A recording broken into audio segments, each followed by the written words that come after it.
Well, we are now 3 episodes into The Last of Us, and this is definitely the episode so far that I definitely have mixed feelings on it. With the first episode, it was pretty good. I don't think there was that many issues in it. The second episode was the same, other than we did have that dumb moment with Tess's death, but it wasn't anything that broke the story. And I think the same goes for episode 3. I just think the main problem, or the main issue, was just, again, efficiency. I think because we spend the majority of the episode on a couple of side characters rather than, Joel and Ellie. And I just think, it's not so much as what they done, it's more of just the way they done it. I think they could have blended the two stories together, and I think it would have just worked a lot better to actually further the story. And that's not to say that what we get in this episode doesn't serve a purpose, because it does, at least in terms with Joel as a character. But yeah, I just think this episode, it kind of depends, because one thing, it may be something they regret on spending an entire episode on these two side characters, if they end up now having to rush the rest of the episodes of what's left. Then it's like, well, you kind of wasted time on episode 3. But unless that doesn't happen, who knows? But we essentially just get a backstory to a character in the games, and it does deviate quite a bit from the game. It still has the same sort of core elements. It's just the majority of the stuff that was in the game is now gone, and we've kind of changed it just a little bit, just a little bit. And I think this is one of those episodes we kind of just have to get into to actually be able to talk about it. It's a bit hard to try and stay spoiler free at the start, so it's best we just actually dive into the episode. But I get this episode. I didn't think it was a bad episode. It's not my favorite episode so far. It's just, yeah, again, I think you could have just been a bit more efficient with it. You could have done it in a more interesting way. Just, again, blending our main characters with the side characters, and telling the stories sort of intertwined with each other. I thought that would have worked a lot better. But we start off with Joel, and I guess he's making some sort of thing for Tess, because they don't have a body. I guess that's what they. But yeah, it's like, yeah, we're like 10 miles west of Boston. So we get Joel and Ellie for about 15 minutes, and then so essentially we spend about 45 minutes on our side characters and half an hour with Joel and Ellie. It's just, again, they do stuff with Joel as a character, but it's the plot. It's the plot that they don't really further. I think some of the changes I do understand from the game, because they're trying not to do certain things that The Walking Dead has done. So I think that's why some of the gameplay we actually get in the game isn't in this episode. I think that's at least one of the reasons why. So Joel, comes back. Like, you can tell he's not quite happy with Ellie. He's like just kind of all silent with her, throws food at her. And then she kind of goes into, look, I've been thinking about Tess, and he kind of cuts her off. It's like, I don't want to, it's like, it's very obvious. He says, I don't want your sorries. So it does come across like he blames Ellie at least a little bit for what happened to Tess. Because they went out with her, but Ellie kind of points out that, they made the choice to take her. They weren't forced to do it. They knew the risk going out into the world.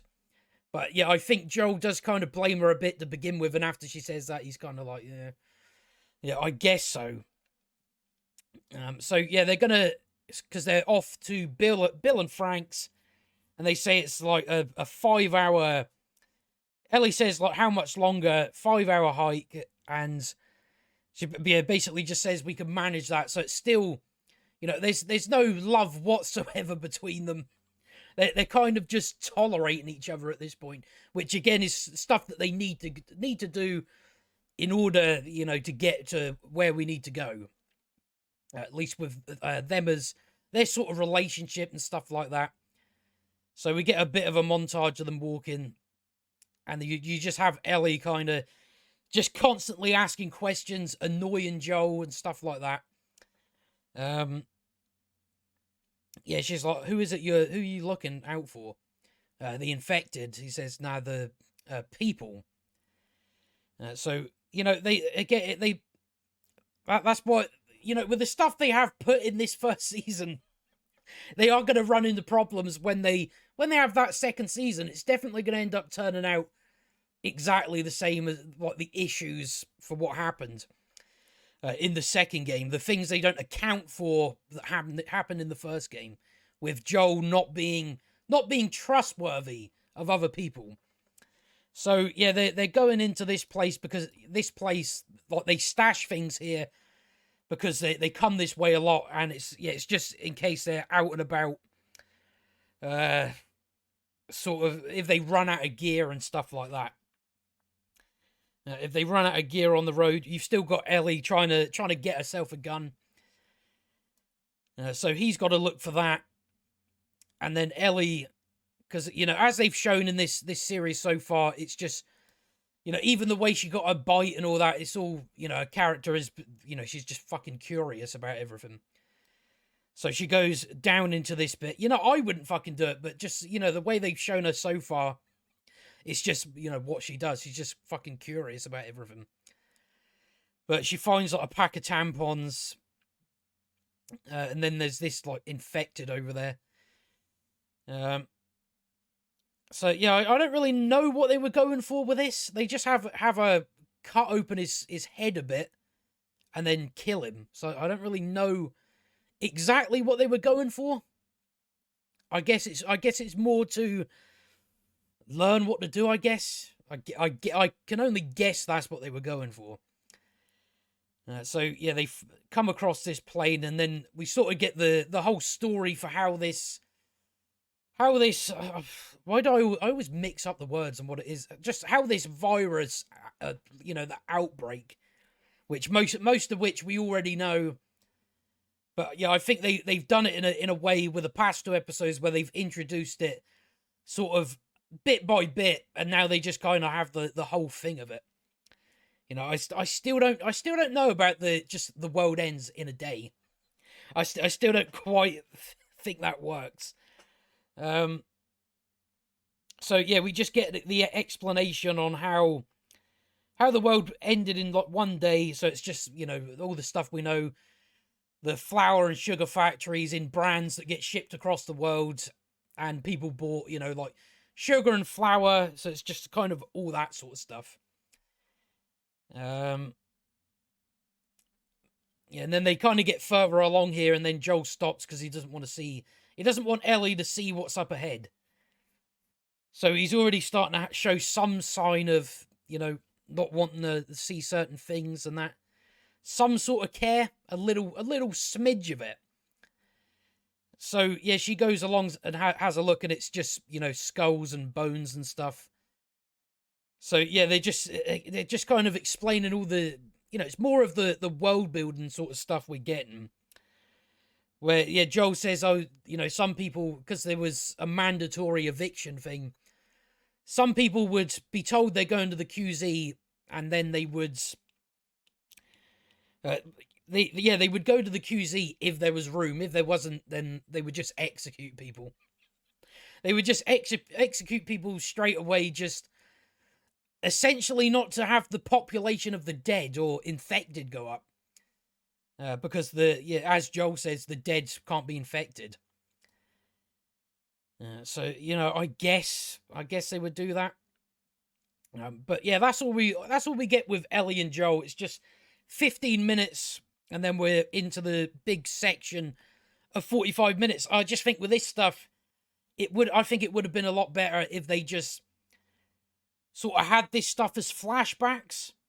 Because we're getting Bill and Frank, so I think if they actually had them in in the sort of present as well, and you get flashbacks and stuff like that, I think it would have just been a lot more efficient because you would still get other elements involved as well. But you know, it's not really. It's more of a personal thing, I guess. I just think it could have been done stuff a lot more efficient. And again, it's not going to be as big a problem unless they now have to rush through the rest of the stuff. But then again, they've still got about 7 hours worth of stuff. So, or is it 6 hours? I think it's 9 episodes this season. So we get Bill, who's as this big eviction's going on. I better turn this over. So yeah, it has all the sort of stuff here that mandatory evacuation notice.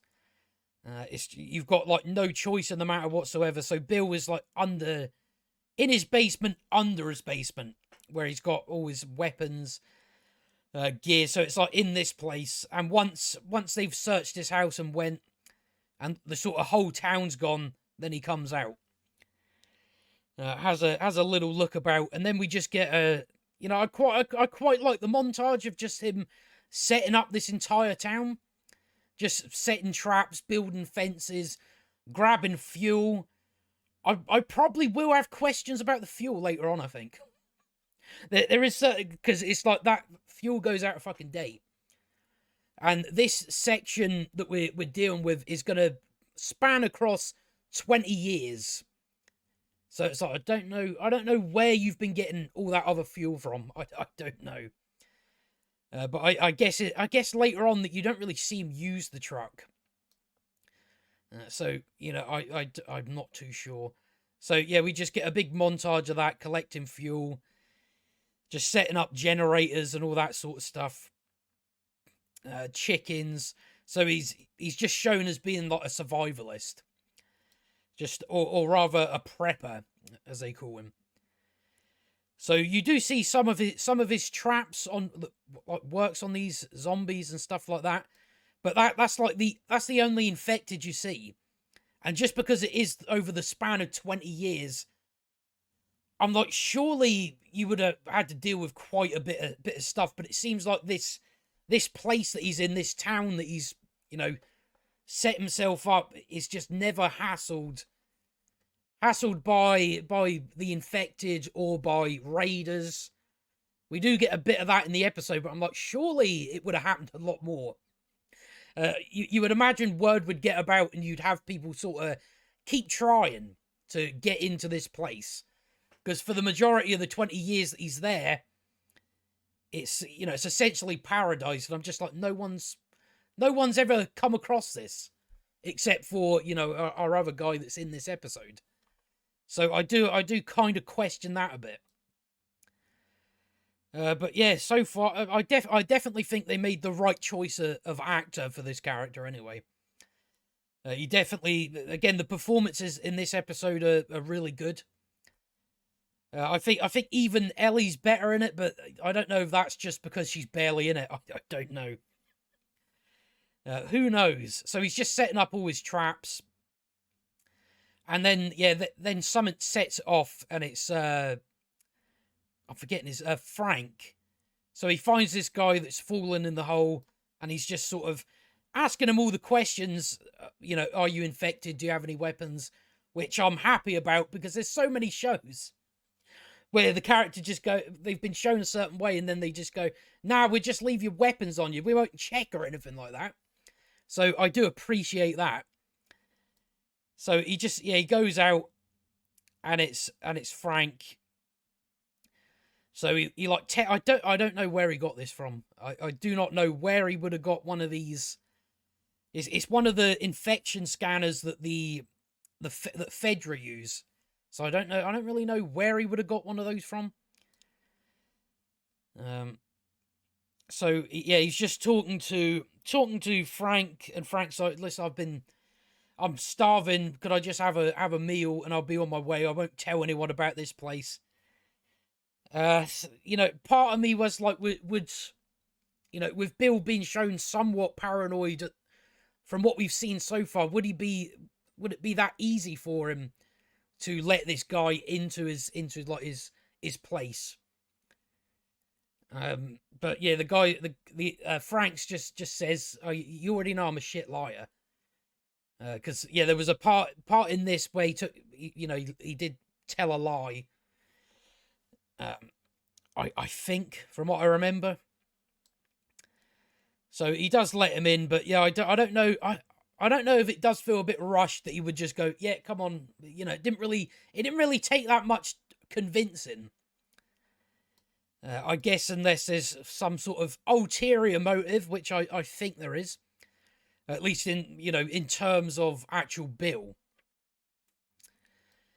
So you just have, he's kind of just awkward around this guy, Bill is.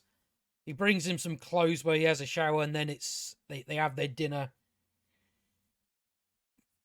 So yeah, Bill makes him a meal, and then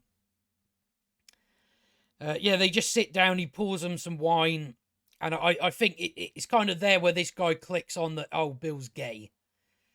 So yeah, that is the Bill was gay in the game, but they definitely do it in a different way in this episode, which we'll kind of talk more about as we go. So yeah, they sit down to dinner, and then he goes and starts playing some songs, and for some reason Bill isn't, he's like, not that song, don't sing that song. So I don't know if there's some sort of meaning to him for that song, or it's just, this guy kind of sings quite terribly. So then he gets Bill to play the song, and then they kiss and all that sort of stuff. Most of the stuff we can skip over. The one thing I will say, sort of getting into this area, that at least this time it actually feels like an adult has fucking written this rather than an activist. It actually feels like someone's trying to write two adults that, we're gonna delve into their relationship, and it's a lot better for it. I think it's done a lot better than what we see in other stuff where, you watch an episode of Batwoman and it's, we're gay, we're gay, we're gay. Never shut up about it. They're never portrayed as just two adults in a relationship. Whereas in this, I think they do quite a good job of it, regardless of whatever the sort of intent is. It could just be all vote, but I think that it does serve a purpose. And it is, he was gay in the game anyway. They just kind of do it a bit differently here. But yeah, for the most part, I'm fine with. I don't really see that big an issue with it. Again, they do serve a purpose. At least, again, my only issue mainly with this, with what we spend time on this episode, is just the efficiency side of things. I just think we could have done things a lot better, so not to sort of, what am I looking for? To not sort of just waste time, kind of. That's really my main criticism with this. But we're essentially just doing a love story, really, that just goes on for fucking ages. But yeah, I was quite happy with, I forget his name now, who plays Bill. It's a shame they kind of get rid of him after this episode, because he was quite good to watch. So yeah, we're now like, what are we, 4 years later? No, is this 4? No, this is, yeah, we're now in, like, the previous part was 2007. We're now in 2010, so 3 years later. So they just, they have an argument because he wants to, spruce up the street they're on, paint the houses and all that sort of shit. We do get something funny from Bill, where you have Frank say, we're gonna have friends, we'll have friends and stuff to, and I just can't help but thinking, it's like, surely this place would have already had people turning up. It's like, I don't think there's any way people aren't, coming across this place. So I'm surprised they don't have any friends yet. It's like, we've now went, what, 7 years. We've now had this place for 7 years, counting just the 4 years with Bill on his own. And we've never had anyone come across it, really. But yeah, it turns out that he's been speaking to a woman over the radio. So Bill's like, "You fucking did what?" Which yeah, it's still kind of risky putting kind of putting it out there on the radio where you are. Unless I guess they can figure out where people are using that. So he's not happy about that, and then we basically find out how Joel and Tess came to sort of work with them two. So I don't think I'm missing anything at the moment. But yeah, Bill's not he's not too happy about it. So yeah, they sort of go off, and Joel says we can help each other. That fencing you've got over there is going to be pretty much done within a year. So I can get you like all this spools of wiring and all that sort of stuff. Bill's just like, I'm not. I don't want strangers complicating our lives. Because he's definitely not a people person when it comes to Bill. So yeah, we do find out how the radio signal that was set up in episode 1, how that came to be. And then it's just Joel pointing out that Fedra won't come up. They won't come this far.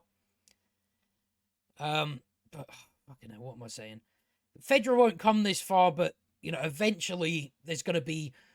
You're protected from the infected, but eventually sooner or later there's going to be raiders that will come quiet at night and try and take over this place. And again, I'm just like, why hasn't it happened already? I'm really surprised it just hasn't happened.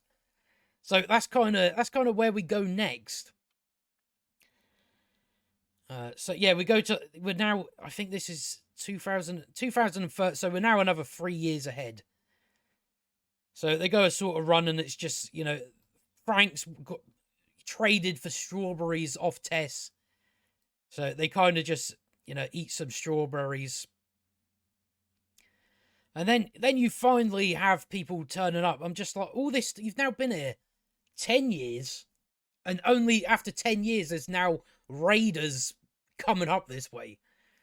I can't really buy that. I'm just like, surely it would happen a lot more than once. We've only seen one infected as well.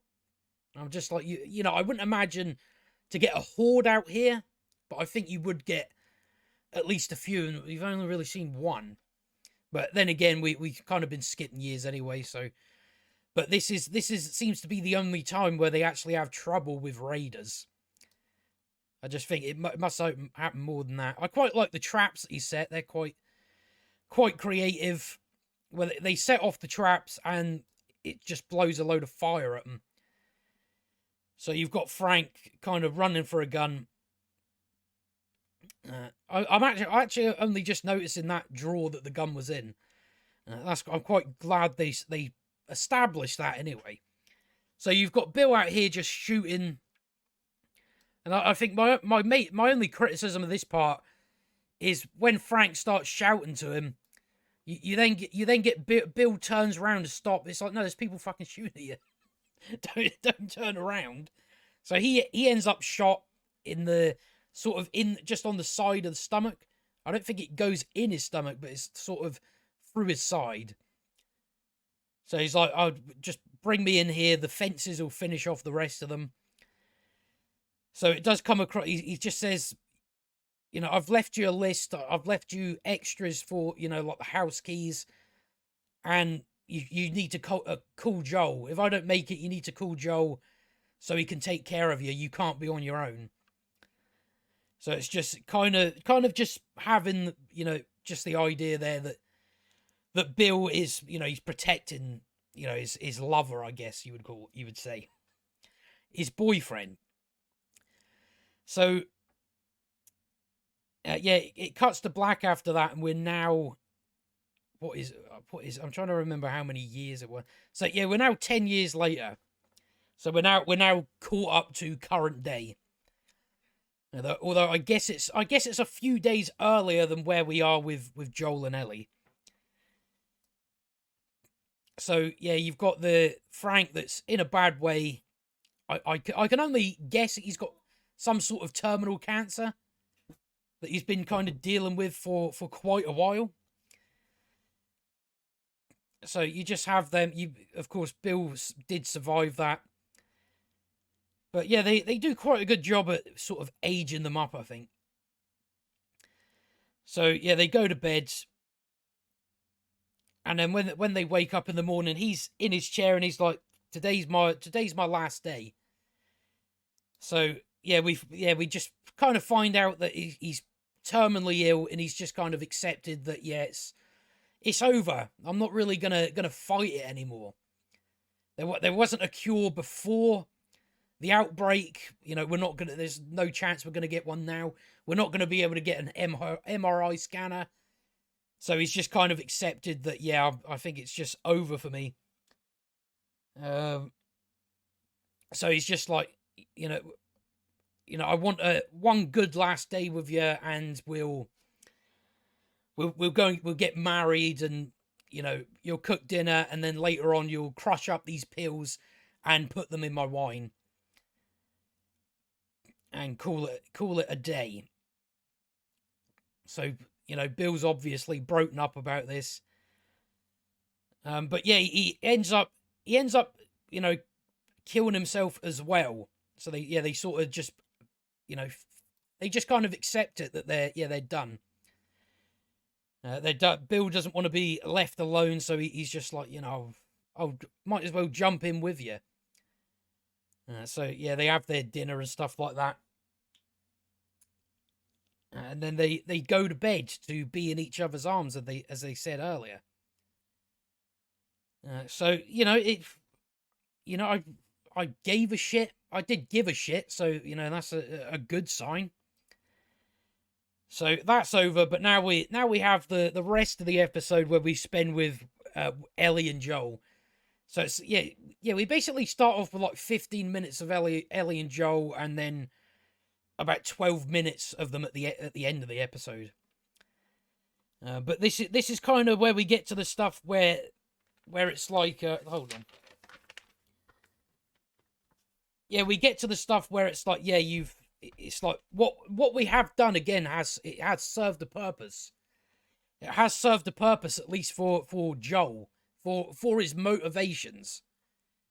And I think that's the only reason why I say I would rather they had sort of other stuff as well in this episode. But at the same time, I think by showing sort of what we've just went over, it has more of an emotional punch. When you see how Bill and Frank are with each other. So I think that I guess that that's more, gives it more reason to have that. Again, there's still loads of other ways you could do it that don't kind of stop the progress of where we are. But then again, it's like we still kind of end up in the same place as where the game does. So they've just kind of cut out a chunk of the game and just replaced it with more of a backstory for Bill and Frank. But yeah, like the main way they have changed Bill and Frank is in the game it's a lot more fucking tragic. Whereas here it's a lot more, I guess it's a lot more happier.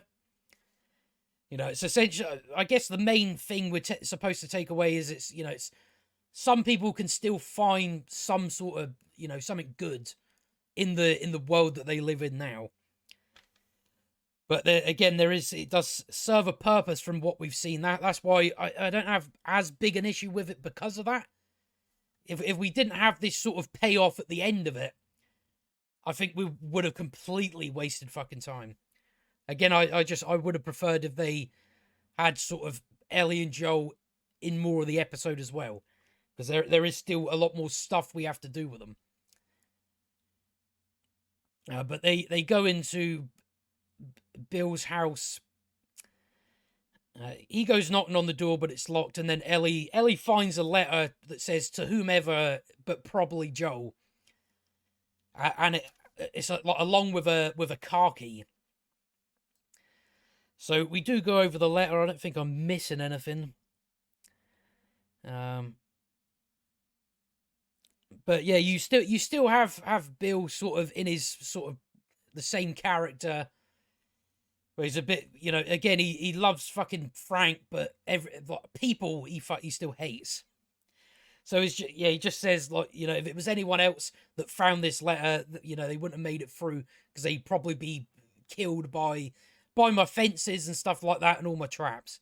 And then sort of has like a laugh in there as well. So yeah, we'll just go over the letter anyway. So he says, just take anything you need. I never liked you, but still it's like we were friends almost, and I respect you. I'm going to tell you something, the only person who will probably understand. I used to hate the world and happy when everyone died, but I was wrong, because one person was worth saving. That's what I did. I saved him and protected him. That's why men like you and me are here. We have a job to do, and God help who stands in our way. So, it kind of sets up, again, Joel saving Ellie. And then the letter does continue on saying, I leave everything to you to keep. And then that's when Ellie stops reading the letter. Because it says Tess. And of course, Tess is now dead, so it's just, having that letter read to him, realize that, I didn't keep her fucking safe. So it's kind of furthering his motivation to then want to keep Ellie safe. So that is the main way it does, what we've kind of went over this episode does have relevance. It's kind of shown Bill and Frank in this relationship, and when it started off, Bill wasn't fucking in the, pissing about with strangers. And then he did save this guy, and then ended up falling in love with him and protecting him. And just having that there, it kind of packs more of a punch to it. So when Joel actually hears this, he's just like, I failed Tess, but then again, it pushes him more in the direction to be able to get to the point where, I should save this girl. Even in the letter where he says, that's why men like you and me are here. We have a job to do. So I think that's why what we've had this episode, has relevance, especially with this letter. If it was just, Ellie and Joel shown up, read this letter, it would have no punch to it, because you've got no context behind Bill. So I think that's the reason why it's there. But again, there's still plenty of other ways to do this. So yeah, Joel takes the letter off her and reads Tess, and then goes out for, he kind of gets a bit misty-eyed. And then they kind of just start setting up the car, getting supplies. And then, yeah, Joel decides to take Ellie on to where his brother is. Because his brother was a Firefly, and he might know the people that can get you to this lab. Where are we? So yeah, he just says, "Oh, show me your arm." Yeah, he tells Ellie about his brother, and that he'll get her to the lab. So she goes on to say, "Oh well, about Tess," and then he's just like, "No, I don't. We're gonna be setting ground rules for this." And the rules are, don't bring up Tess. How about just keep our histories, complete, like, to ourselves. Don't tell anyone about your condition, because they'll end up just shooting you. And do what I say when I say it. That's why I think that letter, was there, and we had all the sort of build up to it, all the context to it, for this very reason. Because he promised Tess he would just, take her to Bill and Frank's, but now he's kind of just left with her. So yeah, they just start getting showered and all that sort of stuff, grabbing guns. Yeah, they get showered, and then that's when Ellie finds this gun in the drawer. And it was only going through it then that I noticed that's where Frank got this gun from. So yeah, it would have been in there anyway. So yeah, she like hides it in a bag. So that will come up at some point later on. And then they just drive off onto Wyoming. And that brings us to the end of the episode. Yeah, and it plays the song that we heard when we had Bill singing that song as well. So it has that play on the radio. And then they decide not to go, oh, we're going to be edgelords with it and show their dead bodies. So, that's a nice little touch. And that pretty much brings us to the end of it. So, as I said, really, it's, I'm definitely mixed on it. I just think you could have been more efficient with it, but at the same time, it still works. Again, the only issue that is going to come of it, really, is if we start to see them rushing through stuff, then it's going to be like, well, you shouldn't have fucking wasted that episode, should you? But if that isn't the case, then it's fine. I just think there would have been a more interesting way to do it, and I think especially for people that don't know anything about the games, I think them watching it, I don't know if it's going to have as much an impact. Just on the fact that you introduce Bill now, and you haven't really had any introduction to him before this. So I think you could have had the same story, really, just with flashbacks, and actually have them interact with Joel and Ellie. I think that would have, again, it's preference, really. I think some of this stuff, as I say, the only problem that could come of it is if we've now got to fucking rush the rest of the story. And we've only got, six episodes left? 9 episodes, season, so we've now got about 6 episodes left. But yeah, again, a decent episode. Not my favourite. I am mixed on it. But we're just going to have to see how it continues. Hopefully what they've done with this episode wasn't an absolute, just a complete waste of screen time. But now, I don't think there's going to be another episode where we spend time with side characters, at least from what I've read before this show came out. It was apparently episode 3 where they spent time on side characters. But yeah, I think all I can really say is, it's good. It's good. It's not bad. It's not great.